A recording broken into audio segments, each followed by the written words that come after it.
What is up, everybody? This is Adam. Welcome back to Fouled Out. We got Matt coming on in just a minute, and joining us for the first time today is friend of the podcast, Clint, coming on to talk the biggest storylines for the rest of the NBA season. So we crowdsourced a couple of big end of the season questions to go over. We got about 20 games left, so we figured it's a good time as any to talk about contenders, some of the dark horse teams and where we can see them, and where is Victor Wembamyama going to go and what is the best spot for him? So that is all ahead. The next couple of weeks, we got a little bit of like a hodgepodge of things coming at you guys, a little bit more NBA. We're going to dive into March Madness as soon as the brackets are announced. And then, of course, April is going to be NFL draft coverage month. So lots of fun stuff, some of our favorite events of the year leading up into the NBA and the NHL playoffs. So going to be a good time coming up here soon. But first, we got Matt and Clint. Going to be a fun podcast, so let's go.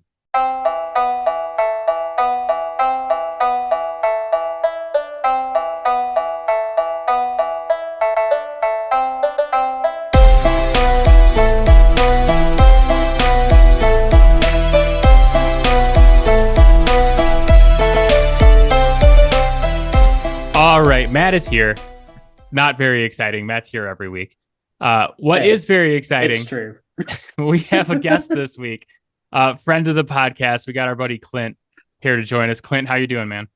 I am doing all right. We got a long day of work, and then we get to keep grinding, talking about some NBA today. So I was pretty excited about it. It almost makes the workday go by faster because you're like, yeah, I get to like finally sit down and talk about some NBA tonight instead of talking around the water cooler like you do. But you get to work with Matt, so I'm sure you get to have some of these conversations at work as well.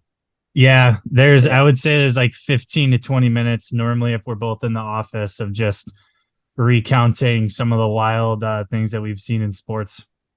I imagine working with Matt is like half the time you're doing your job and the other half of the time you're shitting on LeBron.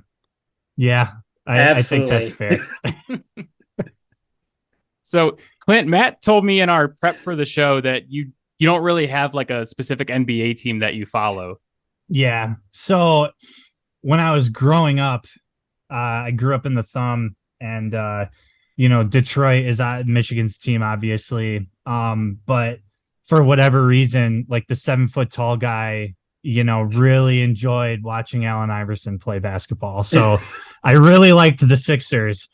And then Andre Iguodala comes in. He gets drafted by the Sixers, right? And then Kyle Korver was there. So I have all these people that I like watching, but I would not say that I'm really like a Philly fan anymore. If I'm gonna say anything, I want to watch like good team basketball. So a lot of times I'd find myself watching the Spurs or watching Golden State, and it's because they move the ball really well. They play as a team, and that's what's fun to me.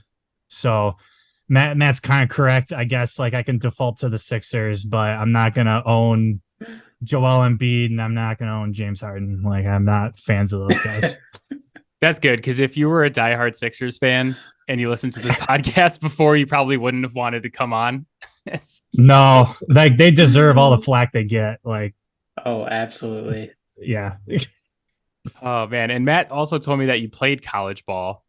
Yeah. So I played at a little JUCO school called Delta. And when we were playing against them, we were playing Flint Mott, which had won, I think, 3 or 4 national championships out of like the 6 that they had an opportunity to win in those years. So I did that for a little while, and then I went up to Northern Michigan University, and their athletic department kind of saw me when I was doing my tours and all that kind of stuff. But I think they had won 3 games initially when I got up there. And I was like, there's no way. I know what junior college basketball was like. And that was like 12-hour commitment every single day. And I was like, I'm not doing that just to go to like a losing team. So now, if you played like Allen Iverson, even though you're a pretty tall guy, maybe you could have like brought a few more wins up to Northern Michigan, but I can't blame you for not wanting to be a part of a program like that. Yeah, I'll say I took a lot of pride in like my defense and like my hooks and stuff. Matt got to see a little bit of that. What was that, Sunday?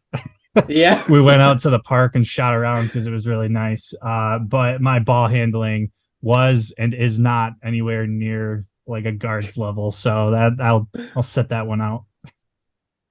Nice. Well, Clint, thanks for being here. Appreciate you coming on.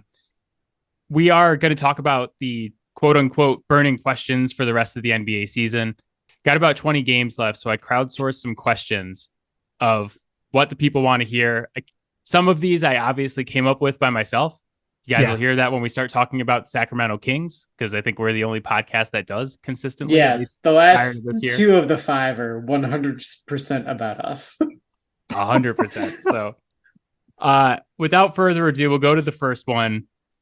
And this, like, I don't know how to feel on this one, so I'm looking for some opinions from you guys. But question number 1 was, how seriously should we take the Nuggets as contenders for the NBA title? So the Nuggets are currently number 1 in the West. They're 43-19 as we sit here recording on February 28th. And they're 5.5 games up on Memphis, who's the 2 seed. They got a top 5 guy in Jokic, who may be a 3-time MVP, 3 straight MVPs this season. But are we buying them as a contender? Why do I feel so meh on them, Matt? If they're gonna get it done, like, it's got to be this year, right? I feel like it has to be,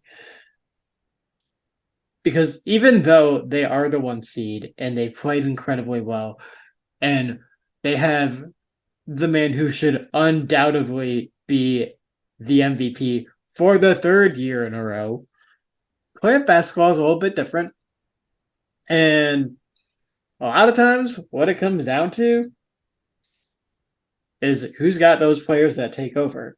And yes, like, Jokic is incredible, but after that, who am I afraid of on that team to take over a game? Jamal Murray at times, a few years ago, has shown that ability, but he hasn't really reached that same level since. I mean, obviously still a very good starting point guard in the NBA, don't get me wrong, but he's lost some of the sheen that he had a few years ago. And I don't know if he's necessarily got that same offensive pop since he sustained a couple of those injuries. And then you look at Phoenix bringing in Kevin Durant at the trade deadline, which is as big of a move as could possibly have happened. Then you go to LA and look at the Clippers. If they're able to keep everyone healthy, which is the biggest if in the world with that team, but if they can, talking about Kawhi Leonard and Paul George together and just utilizing Russell Westbrook in a role that fits his strengths, I'm a lot more worried about that team from an X's and O's standpoint, really either of those last 2 teams, than I am against Denver. Yeah, and then you go to Sacramento and look at the Kings, right? That was your next line. I mean, we all tell ourselves what we need to. just enough to get through the podcast. Clint, do you agree with Matt? Do you think that some of the other teams in the West should be the favorites, or you'd like the Nuggets? Yeah, so I was looking through Denver's roster really quick. No names really jump out to me as winners.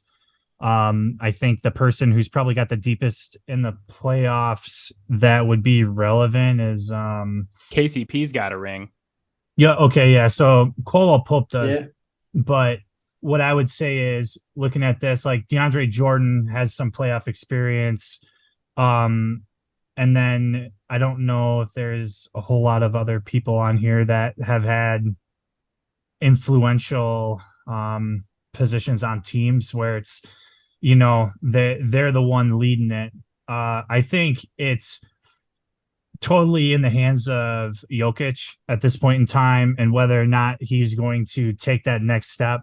I think an MVP is going to be a guy who is going to be able to elevate you past whatever hurdle you've had. They had a tough stretch in the playoffs last year, so that's like a learning opportunity for them, right? So now they have this is like their go ahead moment. I think it's really difficult with how loaded the West is with people who have lots of experience in the playoffs and people who've won. And, I think historically, just the West has been stacked with more talent because it's nicer out there, right? Like, who wants to live where you have like horrible weather all the time? But I would say that falls on Jokic. And if he's hot running into the playoffs or running through the playoffs, I think they got a really good shot. But if he's, not playing outstanding basketball, I don't think that they'll get through the people that they have to get through in the West. Yeah, I was looking at it and I have two reasons that I kind of feel meh on them. And Clint touched on this a little, but I know you'll appreciate this as a big fundamental basketball guy. They're currently 12th in defensive rating.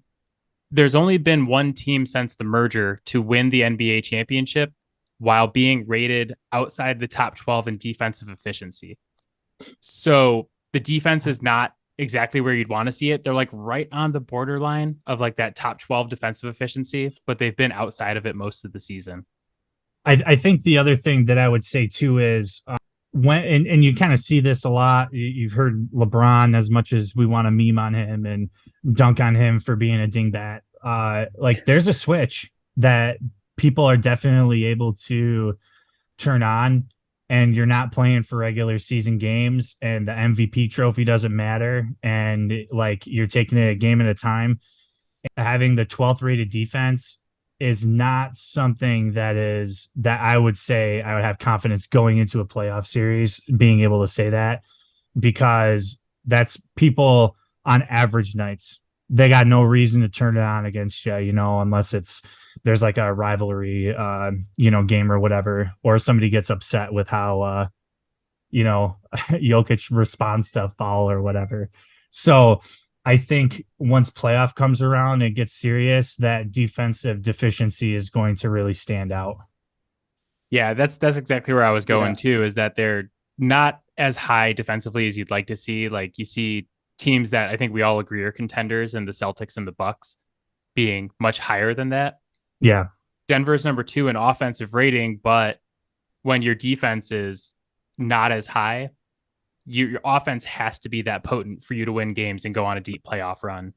And when everything slows down and everybody's getting serious and really locking in on the defensive end, can your offense continue to be as potent as it's been all season?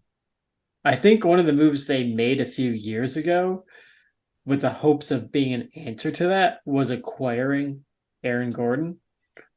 And I think what they thought was, all right, we're going to pair him with Jamal Murray and Nikola Jokic, and that's really going to unlock him, and it's going to like take him to that next level that he's never been able to reach in Orlando. But we've not seen that from him at all.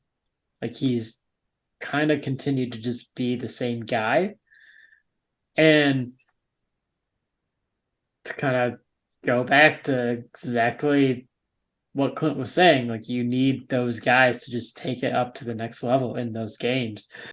When you make such a crucial move to have one of these guys be that answer and not see them really take their game up at any point in time, that worries me about their potential to do it in the future. Yeah, to be fair to Aaron Gordon, he's having a bit of a career season this year. But I think you could just say that about everybody, because Jokic has been so good that he's setting these guys up to put up some numbers. Well, and just scoring in general in the NBA has been way up. That's been a legitimate thing. But no one else on that team is scoring 20 points per game. And I'm not saying like he's not a good player because he doesn't score 20 points per game. But when we're talking about the playoffs and needing someone to take their game just up another level to push through that wall that this team has clearly hit, he still hasn't really shown that yet. I mean, yes, he's having a career year, but he's kind of always been scoring in that like mid to high teens area. Murray had a flash in the pan during the bubble season when he balled out in the playoffs then. I think Yeah. I would have liked to have seen him step a little bit more into a leadership role if I was going to have more confidence in them.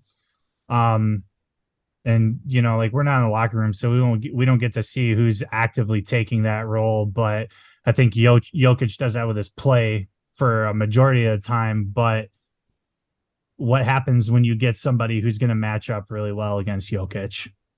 Like somebody Yeah. is going to have to take over and take that load off of Jokic to be able to score. And I think Murray showed that he's capable of that in the past, but we Right. don't know how consistent he can be. And Matt, he might finish the season. He's at 19.9 points per game right Yeah. now. He's So he real might finish close. over He's gonna averaging do over it just 20. to spite. He's gonna get it by like 1 point. Yeah, at least like in the last couple of years too, I think teams kind of do to Jokic what they used to do to Steve Nash, which is kind of a funny comparison because of the size difference. But with Steve, back when he was on the Suns, they used to say, okay, you can go get 30, 40, 50 points. We don't care. We just don't want you getting everybody else involved and doing some of the other things that don't show up on the box score. Like we'll let you Yeah. score. And we've seen that with Jokic, like in that 7-game Portland series a couple of years ago, where they lost to Portland, where they're just like, okay, you go get yours, but we're not letting everybody else do this to us. So I think that's part of it. And then they're also kind of a weird team from like a meta perspective, where their best player is their center, their second best player is probably their point guard, and then they have these wings in between, where the majority of really good NBA teams we see are like led by great wings. So Phoenix with Kevin Durant and Devin Booker, the Celtics, Giannis, if you want to consider him a wing, he's kind of like a wing slash big. Some of the contenders we see, it's more wing based, and they just don't have the wings to run with any of these guys. I think the transition to positionless basketball certainly makes that stand out a lot more. Yeah, it does for sure, especially when you got these like huge guys who can handle the ball all over the place. And like, not like Jokic isn't one of them, but you look at it and it's like, okay, if you go up against the Celtics in the championship, you're going to have to deal with Tatum and Jaylen Brown. I don't know. It's just a weird matchup for them. So before we go on to the next topic, would either of you guys pick Denver to come out of the West right now? No, I would not. I wouldn't have them coming out of the West. I think that they might do well in the first or second round, but I wouldn't put them past that. Yeah, I'm kind of on the same page. So I was going to ask one of you guys to talk me into it if you were buying Denver stock, but I guess we're all kind of going the same way. Right? Yeah, I just think that once they hit one of those middle seeds that we were talking about earlier, that just feel like they have a lot more firepower right now, all bets are off. So Matt, you're not taking the Lakers over them in the first round? Who am I, Vince Carter? Vince Carter, Ramona Shelburne, the whole crew. So, all right, question number 2. Is mortgaging your future for a superstar worth it? So recently we've seen the Clippers and the Lakers go all in trading for superstar players. The Lakers acquired Anthony Davis for multiple young players and picks right after LeBron got there about a year after. And then the Clippers trade away Shai Gilgeous-Alexander and a ton of picks to bring in Paul George and also to get Kawhi Leonard to a degree. The Lakers win a championship, but follow that up with a first-round playoff loss. Then they missed the playoffs, and now they're in danger of missing the playoffs again this year. The Clippers have been pretty disappointing since they acquired both of these stars. They definitely have not achieved the goals they set out to achieve.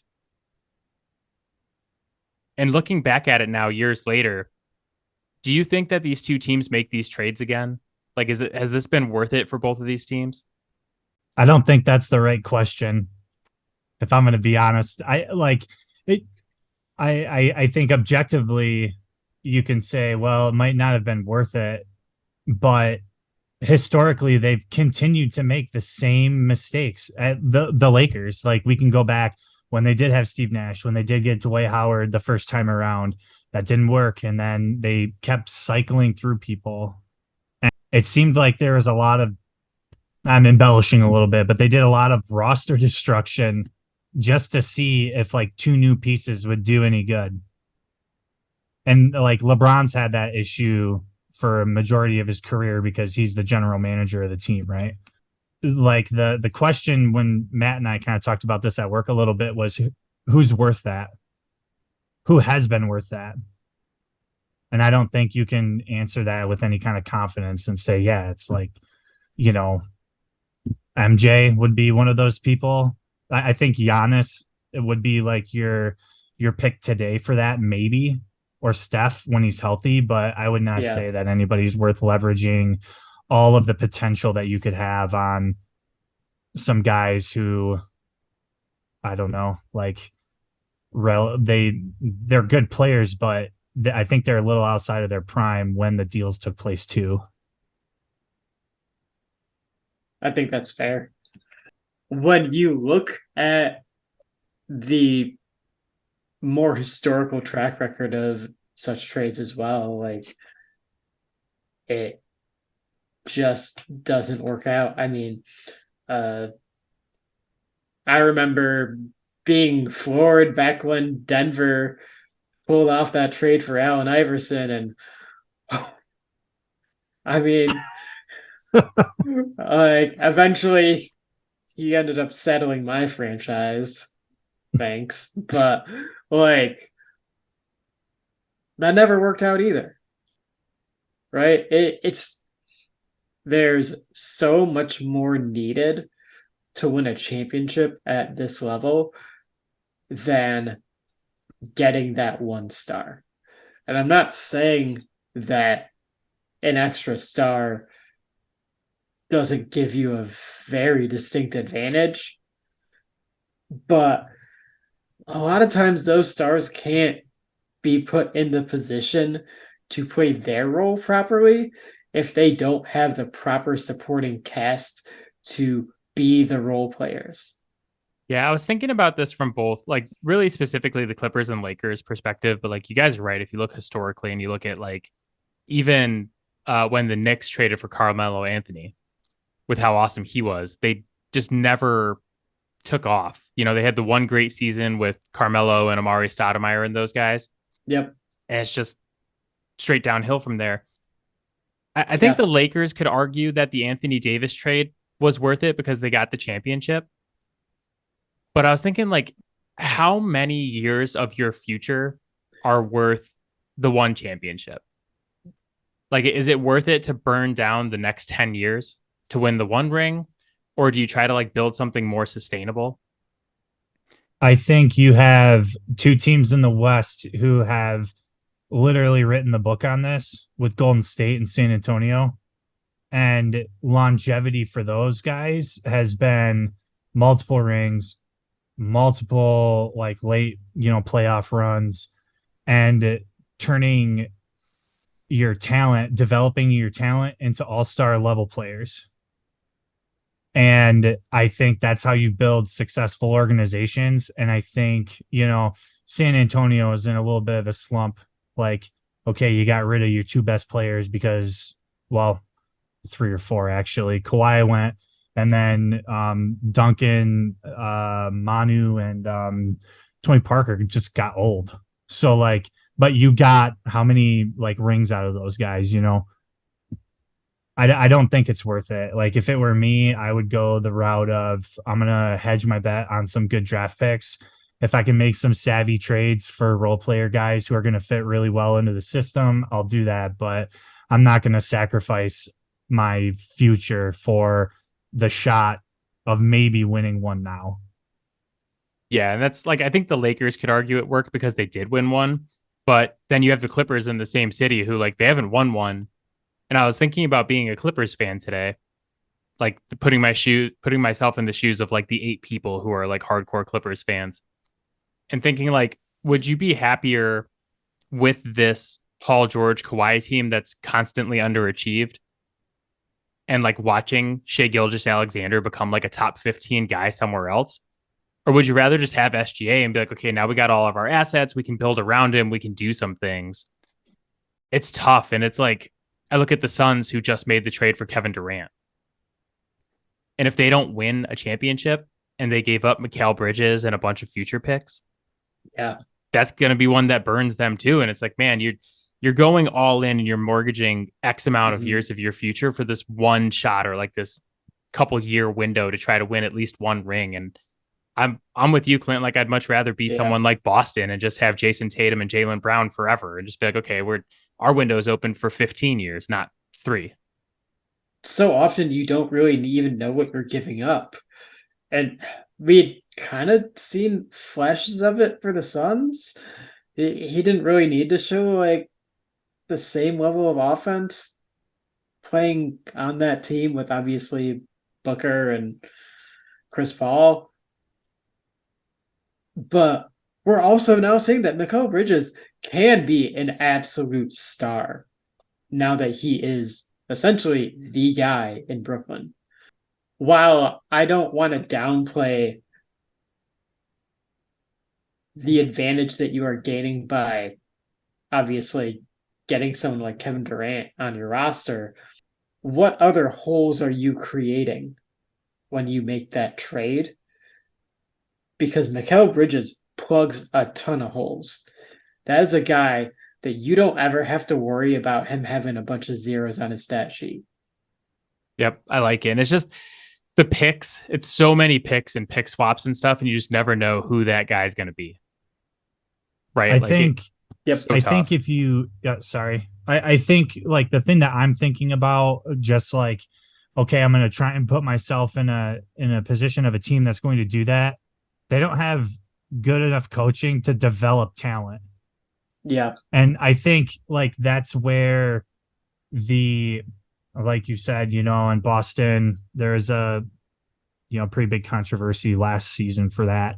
But if you have like player coach players who are going to like put their all into it and give it up to the team, you're going to see those guys coach and try and help the younger kids coming in to be successful, because if they're successful, the all-stars are going to be successful too. And I think it goes a lot to your like developing your talent. What is your attitude on it? Like Popovich is willing to put time and effort into developing someone who he sees, has potential. And I know basketball podcast right now, I think Bill Belichick does like a really good job of developing talent. And it takes a special coach to be able to do that. And it takes someone who has an enormous amount of respect in the league to be able to do that. And I think, Steve Kerr and Greg Popovich right now have those bona fides to be able to say, yeah, like we're going to do that for you. And I think to a lesser extent,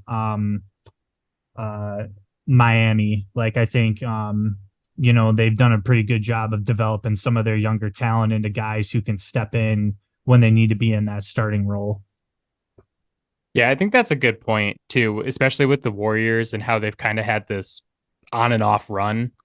The thing that's really made them successful, they have Curry, they have Clay, they got the stars, but they've built this team around them where, like, even last year, they rebuild from losing Kevin Durant in a couple years, and they get like someone like Wiggins, and they develop Wiggins, and he has a huge playoffs. They develop Looney, and it's like the role players that really put you over the top. But you do need the stars to compete. So I understand why people would make those deals in the first place. But just when you give up so much, man, I just feel like it's so difficult to bounce back from that. It's all or nothing for 1 or 2 years, right? I mean, it's essentially that Rams trade for Stafford, right? And like every franchise, I think, is going to look at it differently. I think most franchises, you get one championship, like totally worth it. But then we look at the Lakers. Well, one championship doesn't mean anything to them, right? Their whole thing is the history, the legacy, how many the over the top total championships that they have. So one more for you to be kind of shitty for the next 5 years. To me, I don't think with the narrative that franchise pushes, I don't think that's worth it. I liken it to an experiment that has been replicated many times of like, okay, you have like a cookie or like a marshmallow on a plate in an empty room, and you send a kid in and you say, if you don't touch it for the next 5 minutes, you could have 2 cookies. But the second cookie isn't tangible. Like I can't see it. So I don't know what I'm going to get. So I'll just take that one cookie. But then like the people who are patient, who want to like let the let the game come to them, right? They're going to end up with more cookies and more success because I don't know, they quote unquote did it the right way. And I think team chemistry is really important. How do you develop that over time? Like all of those things are really big factors. And I think LeBron in his prime was able to do some of those things and wrangle in cats to, you know, drag these teams from the East to the finals. But that's not how you have sustainable success. And I think like that's what it boils down to for me. Have a winning attitude. I don't want to just win once. I want to continue to win. Yeah, so I think we're all on the same page again. I think if I really want to like incite debate on this show, I need to bring in like an irrational Lakers fan and just start insulting LeBron. But speaking of stars, our third topic, Victor Wembamyama is the number one prospect in the upcoming draft. If you listen to the show, you've heard me gush over him a couple times, and you've heard me try to talk Matt into this various times as well. He's seen as the best prospect since LeBron James back in 2003. Will he be the best player since then? Time will tell. But it's very exciting. Everybody's very hyped up for him to come into the league, players, GMs, everybody. So I wanted to know what you guys think the most fun or like the best realistic landing spot for him is. I mentioned realistic because like would the best landing spot probably be Boston? Yeah, sure. But that's not going to happen. So I wrote down a couple teams that have the best lottery odds to grab him at number one. And that is Matt's favorite team, the hometown Detroit Pistons, Houston Rockets, Charlotte Hornets, the San Antonio Spurs, the Orlando Magic, and the Indiana Pacers. Any other somewhat realistic answers are acceptable as well. But Matt, who is the most fun team to get Victor Wembamyama? Well, totally unbiased here, but I'm going to go with the Detroit Pistons. This was a question for Matt. I just think about it from the standpoint of you have this generational talent that is the epitome of what you want a lob threat to be. We saw towards the end of Cade Cunningham's rookie season just how much having a reliable lob threat elevates his game. So if you are able to drop a rookie who is going to be arguably the best lob threat in the league right off the bat, just from his vertical explosion potential and his length, like that alone takes a player that he's sharing the court with already is considered a very, very good player and takes him to another level. And there's also, I think, enough other weapons, young, but other weapons on that roster that there's not a ton of pressure on him. There's a lot of guys on that roster that complement or double down with the things that he does well. And you add in the fact that he's so switchable and their starting point guard is like 6'7". Like that creates a lot of interesting potential on defense. Yeah, I can't say it was an unexpected answer, Oh yeah, we all knew this coming into this. Probably Matt's like, it's the Pistons because I want the most talented player we've seen in a long time. That's the answer. I looked at this from like a couple different perspectives. So from like a market size perspective, because guys want to be in bigger markets for branding opportunities. Detroit and Houston are probably the biggest of the teams I listed. Yeah. From a development perspective, I think you could make an argument the Spurs may be the best location for him. You get Pop coaching you. Although with the last couple of years, like I don't know if the Spurs are really like that team anymore.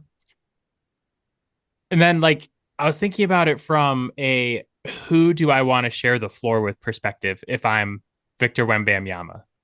And I don't know what it's like to be 7 feet tall. Maybe Clint can help us out with that. But I was just thinking, like, if I'm a center and the thing about Wembanyama is like he's going to fit in with anybody.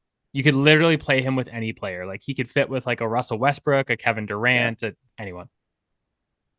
Out of all the teams I listed, I honestly think the most fun guy to play with on those teams currently is Tyrese Halliburton.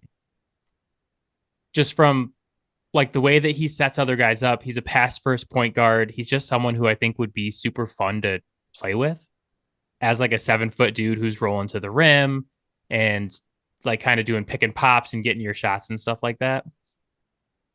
So I could see like, I might agree with the Pistons with all the young guys they have, but like, I don't think the Pacers are far behind with someone like Tyrese Halliburton and Ben Mathurin to start building that core with Victor Wembamyama.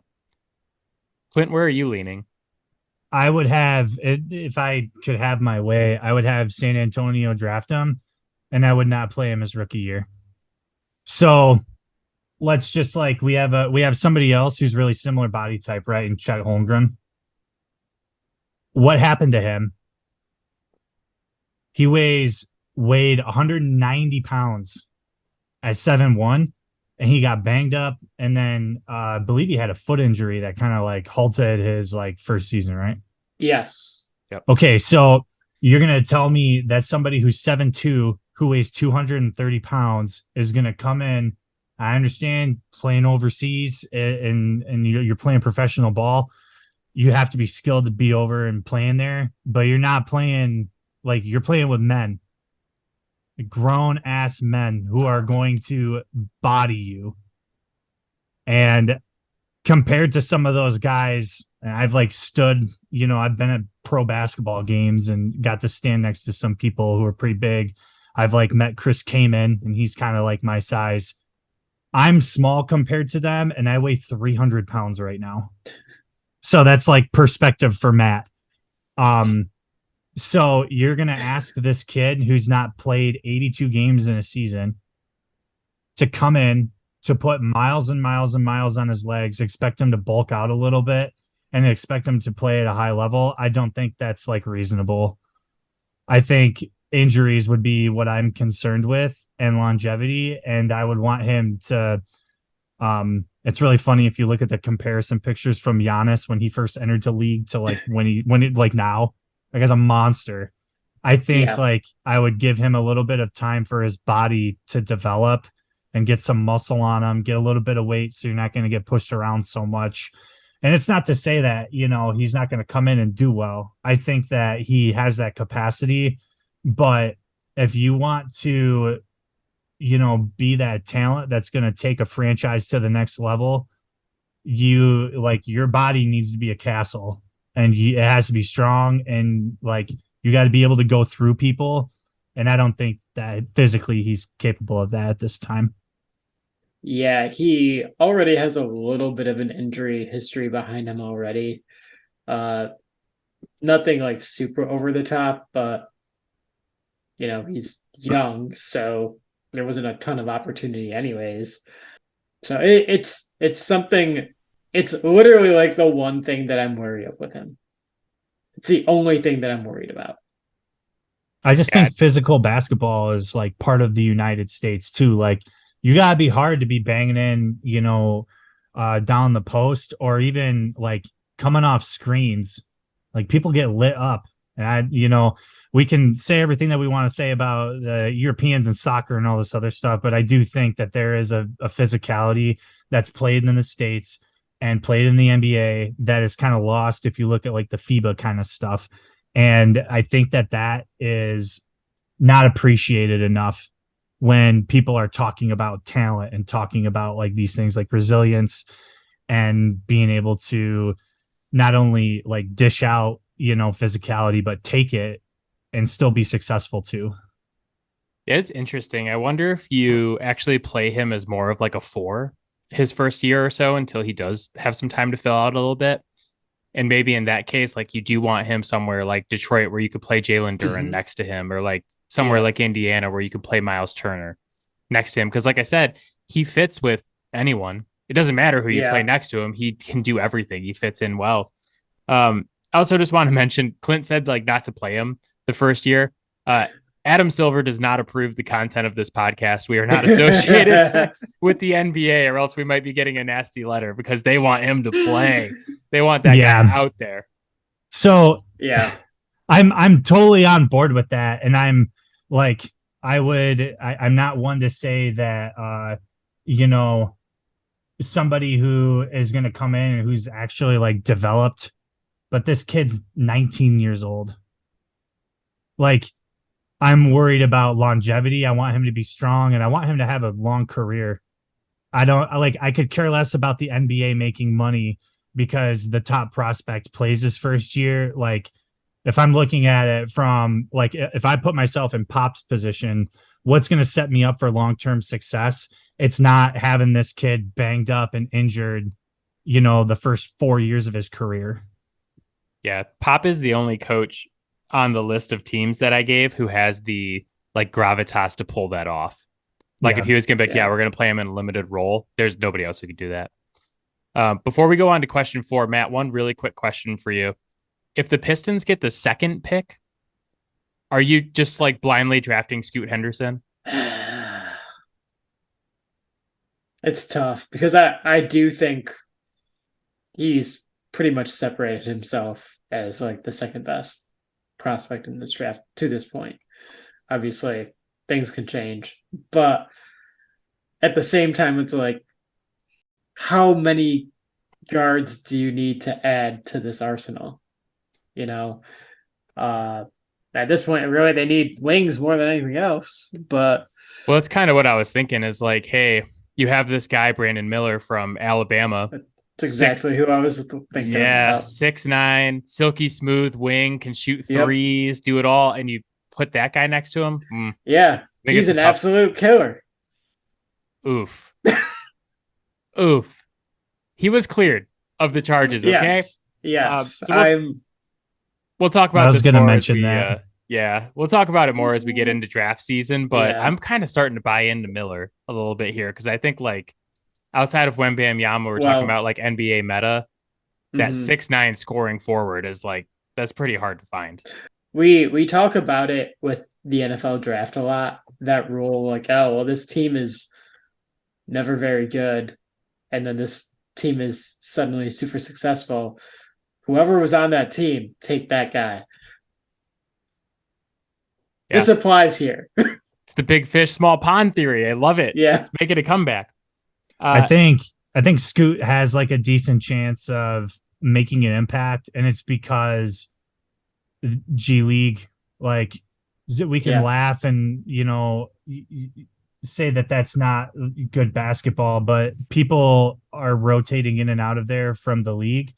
Yep. So there'll be NBA players who get put down for a little while, or they're having other people come from different professional leagues to see how they like do stuff in the G League, to see how they'll adjust to that speed and pace of the game. And I think playing in that gives you a very big advantage because you play against people who are there. They might not be as quick of a first step as they once were or whatever, but that's like, I think you're going to see more of how the NBA game is played in that environment than you would overseas. And I think that experience is far more valuable than, people will give it credit for. Yeah. And I think the thing about the G League that always gets overlooked is that all these guys they're going up against are guys who are fighting with everything they have to get either back into the league or into the league for the first time. That means that your competition is cutthroat, sometimes even on your own team. And so when you're able to be successful in that environment, I think that says a lot about you. Yep. All good points. And we're going to have the great G League versus NCAA versus Europe debate again this year. I feel like we have that every year on this podcast when the NBA draft is coming up. So we might have to have Clint back for that as well. So we were just talking about teams that usually aren't very good, who may be good now as part of the big fish, small pond theory. Speaking of teams who aren't normally good, who are good this year, the Sacramento Kings. Currently, they are in third place in the West at 35-25. They are 3 games up on fourth place. Number 1 in offensive rating. And after they beat the Clippers 176-175 in overtime, they had the highest offensive rating in the history of the NBA for a full season. Obviously, they won't finish there. But as a Kings fan, I feel like I'm just continually waiting for the other shoe to drop. Where I'm just like, yeah, that's great that we're this good 60 games into the season. But when are we going to lose 15 straight and drop out of the playoffs altogether? So my question for you guys, how much faith should we have in Sacramento? Are they a first round exit? Are they a playoff team at all? Are they a contender? Like, Clint, where are you leaning with the Kings? Yeah. I think what I would say, I just like popped on that Grizzlies score 49-49, top of the third. I think I would say the Kings are an interesting like take when you kind of look at the roster. I think other than Matthew Dellavedova is like their oldest player, which is wild to me. This is one of those situations where it's like, yeah, I'll revisit this when the playoffs come. Because like you can be like third or first in the standings, but if you don't have the playoff experience, if you're not ready for the jump in intensity, then it's not going to matter what you did during the regular season. And the Kings have floundered in mediocrity for a long time, and I think this is their opportunity to show, hey, we're more than just a regular season team. But I need to be convinced of that with some playoff wins, not just because we're doing well 2 months before playoffs and serious basketball start. Yeah, my concern with them as a playoff team is that, like we talked about this with the Nuggets earlier, is that the Nuggets are number 2 in offensive efficiency, number 12 in defensive efficiency. The Kings are number 1 in offensive efficiency, number 24 in defensive efficiency.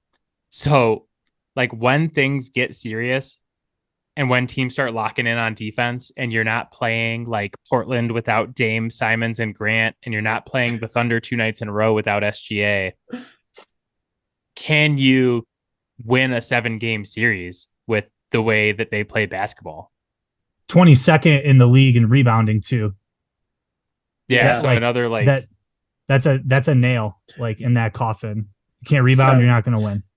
So you don't think that they can put up 176 points every night? That was the thing about that game is like, they're like, how many games are you going to win when you give up 175? And I was like, you're going to win every game if you score 176. It doesn't matter if the other team scored 175. Yeah, I mean, so just as a lifelong Kings fan and someone who's gone through the floundering and mediocrity that Clint mentioned forever, it seems like, I don't care if they even win one game in the playoffs. I just want to make it. Yep. But I don't trust them to get out of the first round. I think there are some teams that they match up okay against. Like, I feel like we could take the Mavericks, maybe. I look at like, oh God, if we got to play like the Warriors or the Suns or like there are some teams that definitely scare me that they could potentially see in the bottom of the bracket if they were to hold on to the third seed. And then if you drop down, like, yeah, we got that great win over the Clippers, but I don't know that I trust this team to win multiple games against Kawhi Leonard in the playoffs. Like that's a tall ask for a team that has very, very little experience. The situation statistically kind of reminds me of Mike D'Antoni's like 8-second basketball a little bit, because yeah, we are averaging the highest amount of points in the league right now, and your defense is abysmal. 25th in the league, I believe, right? Like opponents' points per game is 118 on average. That is like, you cannot win games by just outracing other teams when you don't have the guys who are able to consistently just blow teams out. You know, you don't have those like all-star shooters that, okay, I would feel comfortable putting them in. We're not going to play defense. We're just going to shoot them out tonight. I don't see that happening. And yeah, that's like a really tall ask. If your play style offensively, even if you have the right personnel, if your play style offensively is literally racing down the floor every play, I think it makes it a very tall ask as well to get set on defense. Because if you are not set on defense, then you're not going to play quality defense, no matter what your defensive scheme is. I think that's kind of like one of the inherent flaws of that style of team is you don't really have much of a shot to play any defense. Yeah, the offensive part of it doesn't really worry me as much, like in the playoffs, because I will tell you guys the team is number one in offensive efficiency and number one in true shooting this season. So like they don't have like the elite shooter, but like they make up for it with kind of like a team effort. The defense and the rebounding though is like, oh my God, if we're not going to do either of those things, just write them off right now. So I didn't see what the both sides of the ball were like, but defensive rebounding, I would say like offensive rebounding is just as important as defensive rebounding, you know, and I don't know what the exact numbers are on that. So like what the spread or whatever would be, but if you're able to get second chance opportunities, that's all well and good. But in order for those offenses to be successful, like your transition baskets are your thing. Like that's your bread and butter. And I think if you're going to try and like outpace people, there needs to be like really good rotations, and you need to be able to count on everybody on your team. Kind of like what you were saying, Adam, is like, yeah, you know, we can count on these guys, but that's not, you know, taking into account, okay, like there's 4 games that we have to win or else we're out of here. And I think like when you get around that time, just the intensity switches for like the opponents playing defense, and they're not going to get those looks. Well, that's the thing too, is like, yeah, we can count on Keegan Murray to knock down some threes in the regular season, but like a rookie in the playoffs, you know, can you count on like Keegan Murray, Harrison Barnes, and Kevin Huerter in the playoffs? Like, are we going to get, I'm going to score 45 points, Malik Monk, or are we going to get 3 for 15 Malik Monk on any given game? Both.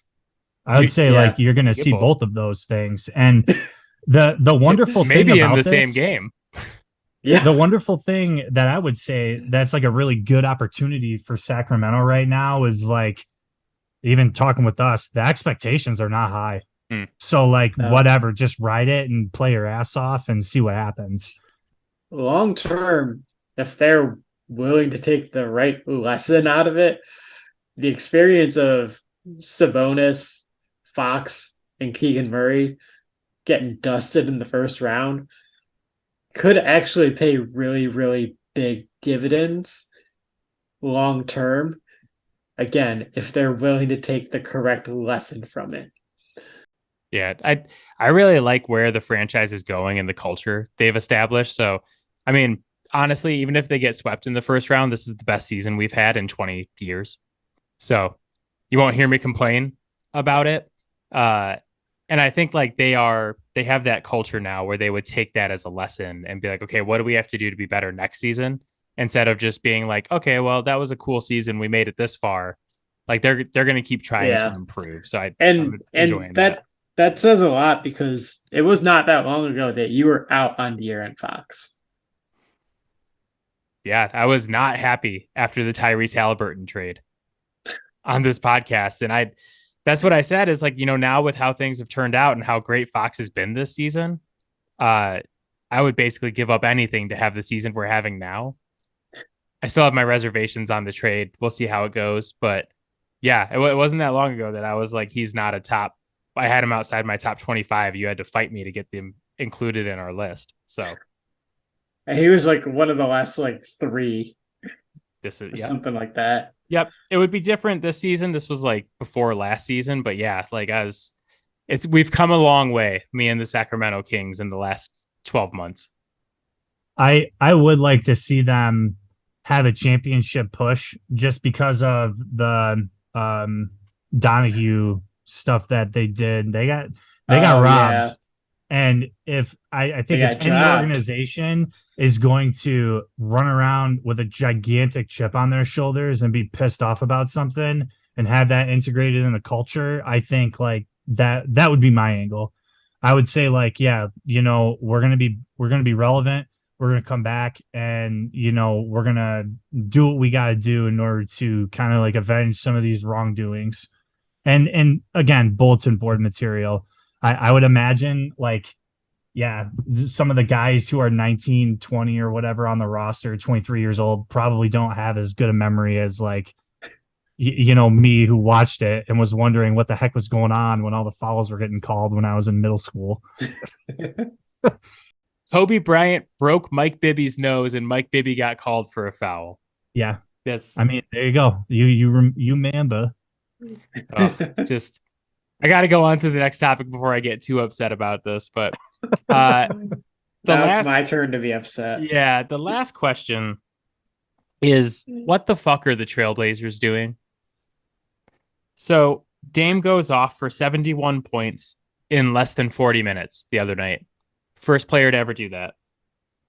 And I looked at it and I was like, man, I think about how talented Dame is when he does stuff like this because he has these like huge, crazy games every once in a while. And I look at like his talent versus what he's accomplished in the NBA. And it's hard for me not to feel like Portland is wasting his career. And my problem with Portland is like, it just feels like they're trying to have their cake and eat it too. Like they're like a team that's trying to rebuild, but also compete. They do things like trade away CJ McCollum, but then they offer Jerami Grant a max deal. They like get the 7th pick in the draft and they're like, yeah, we're going to build up around Dame, but then they also take Shaedon Sharpe, who's like a developmental prospect. And it's not like a clear direction to me of like, where is this team going around Damian Lillard? So Matt, you're like kind of a semi-Portland fan. What the hell are they doing? I wish they knew. I don't really think they have a clear plan. I don't know if they thought like Shaedon Sharpe was going to be able to jump in and be a 15 plus point per game scorer this year, but like that's an incredibly unrealistic expectation for someone that young. And we were talking about this earlier today, actually, over text. Like a player that comes in that young, Jason Tatum is kind of one of the best case scenarios we've seen over the last like decade or so of someone who comes in, 18, 19 years old. And it took him until just these like last couple of years to really reach that potential that he was touted to have coming out. People forget how long development actually takes. And it's not like Jason Tatum's development was slow. So even if Shaedon Sharpe is it, like, it's going to take several years, which means you're going to have Damian Lillard on his last legs probably. Then what? Like, you need to make a decision on where your organization is going, because right now you're struggling to even get into the play-in game. And the goal with a player of Lillard's caliber is to win a championship every year. Yeah, I'd agree with that. I was doing some looking really quick. 12 players on their roster are listed as power forwards or centers. Yeah. Oh my God. 5 players on their roster are listed as point or small forward wings. I think they had like a lot of good ideas when, trade deadlines and whatnot came around, and then they ended up with a bunch of stuff that they didn't know what to do with and they can't liquidate. I'm all about having power forwards and centers, for the record, but 12 of them is it's excessive. Yeah, I mean, like, I don't know what are you trying to go back to where there's no 3-point line and like the only thing that you can do is layups and your feet can't leave the floor? Like, I don't know what kind of team you're trying to prep for, but that's not the era we're in right now. Yeah, I know that Nurkic has a pretty extensive injury history, but 12 seems a bit much. I actually liked the addition of Jeremy Grant originally. I think he's a player that filled a very specific need that they had, specifically wing defense and adding some perimeter scoring, and someone who can actually create their own shot, who is not Damian Lillard or Anthony Simons. But the moves that they've made since then really muddy the water. And they even went out and got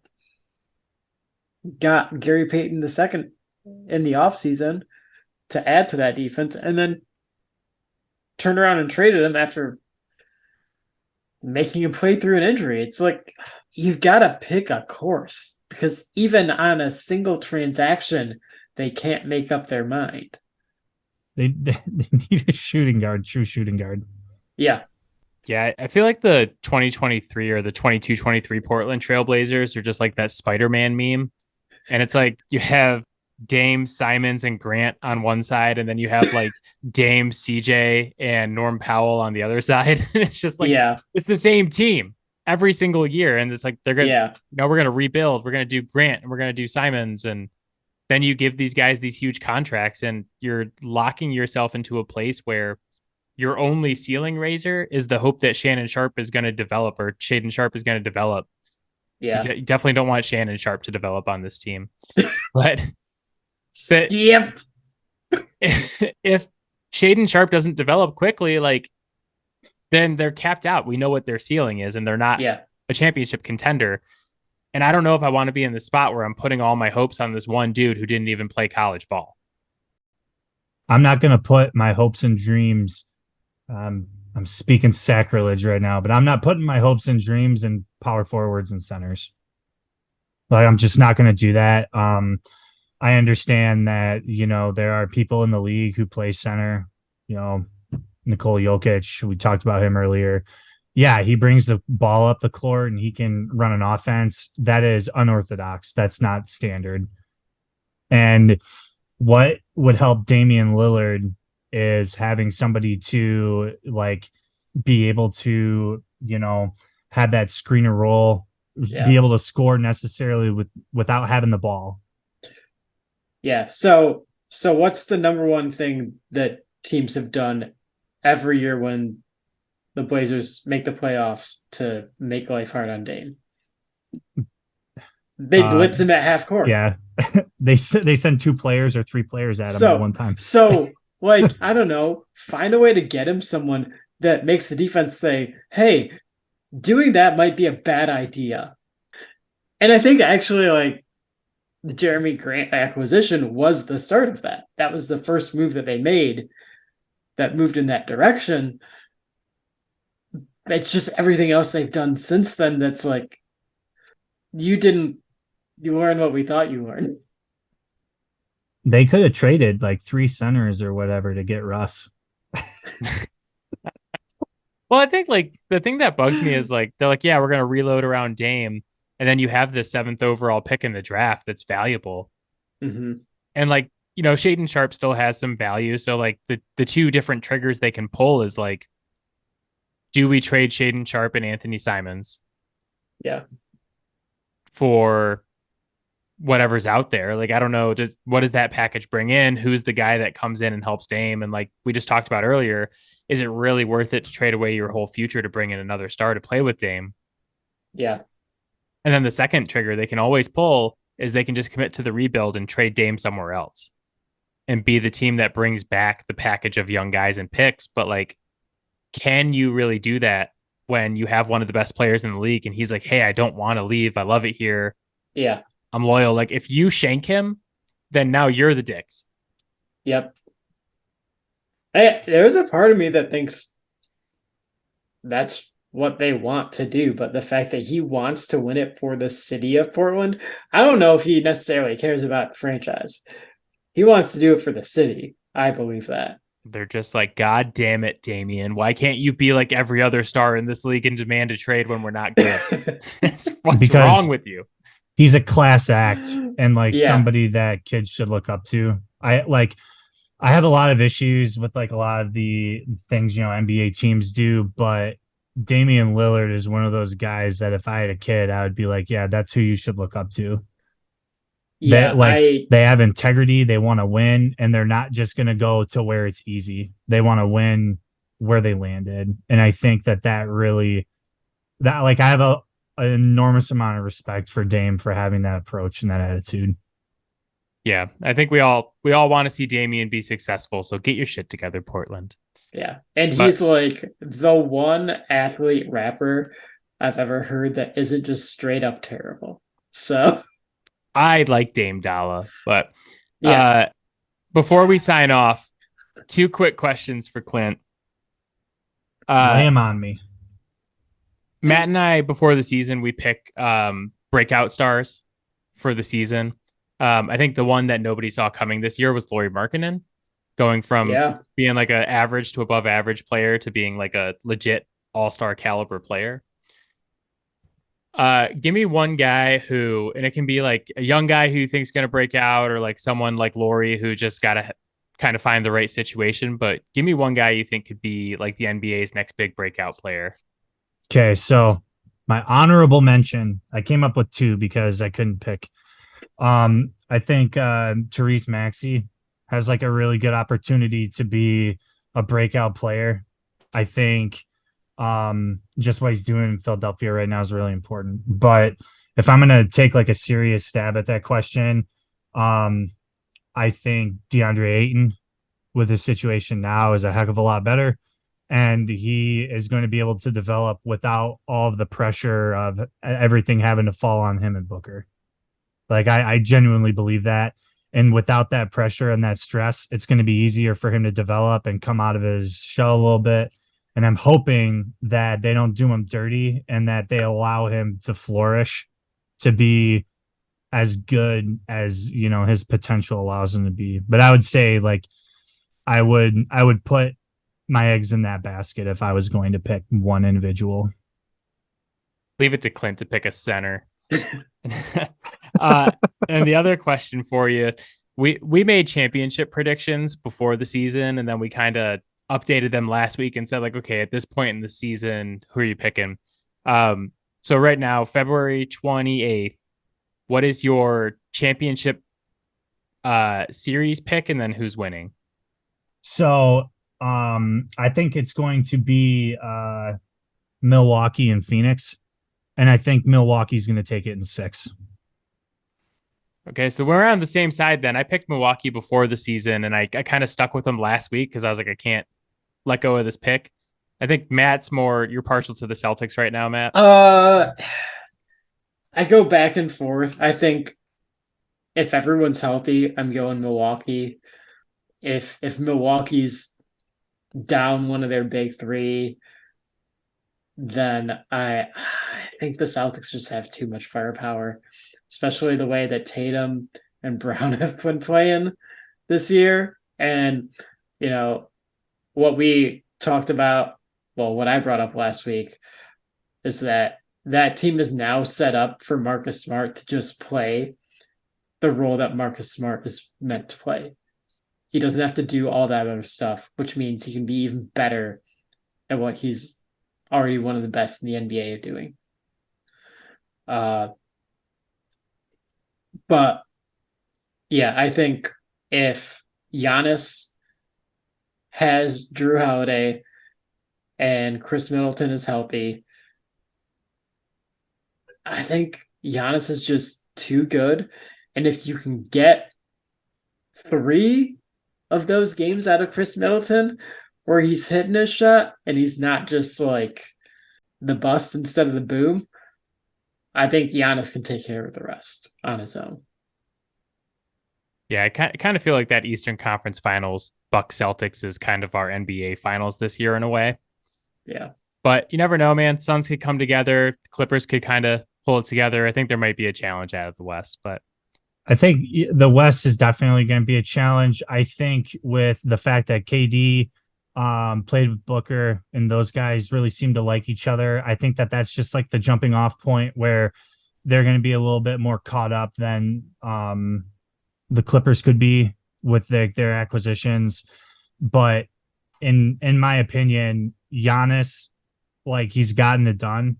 And he's going to be that voice of reason in the locker room. Hey, we don't need to panic if we go down a game or two. Like, we're going to stick to our plan, and that's what we're going to do. And like Matt said, if everybody's healthy, I think Milwaukee just has all of the tools they need to like come out on top. And betting against Giannis is not a very good idea, I don't believe. I don't know what the numbers would say, but I would imagine people have lost more money on that than won. Yep. Yeah. Hard agree. And I think one of the things that excites me the most about that matchup is, Giannis always comes into the playoffs hungry, right? That's just, he is ready to devour. And one of the things that we stated after the finals this past year was we wanted to see Jason Tatum like take the loss personally and like make him better. All the signs indicate that he has. So if we have Jason Tatum and Giannis going into that series hungry, like, that might end up being one of the best series any of us will have seen in our lifetime. If we do get that series, we might have to like blow it out and have like Clint and Devin and like have like a whole like panel of people to come on and talk about the thing. Yeah. But for now, we got to sign off. So that is it for us. As always, Fouled Out can be found on Spotify, Apple Podcasts, Pocket Cast, Overcast, anywhere you get your podcast. You can hit us up on Twitter at Fouled Out Sports. You can find Matt on Twitter at Matador_defense. And you can find our videos on TikTok at Fouled Out Sports Podcast. Long name, but you can't miss it. Clint, thanks for being here today. You got anything to plug, social media or like anything like that? No, I'm an advocate for staying as far away as I can from Twitter and TikTok. And that's just because being in the mental health sphere, I see what it does to my kids. And I was like not a fan. But I had a lot of fun. I'd love to join you guys again. I really appreciate the opportunity, you guys letting me come on and talk basketball with you. I really enjoyed it. Yeah, we'll definitely have you back for the playoffs. I think we're going to do some kind of fun NBA playoff stuff this year. Like I said, we're going to blow it out for some of the bigger series and have multiple guests, and we'll do the whole thing. It'll be a good time. Awesome. Oh, yeah. So, all right, guys, we will see you soon. And Matt, my friend, I'll talk to you next week. Yep. See you later. All right. Bye, guys. Bye, Robin. Bye, Mom.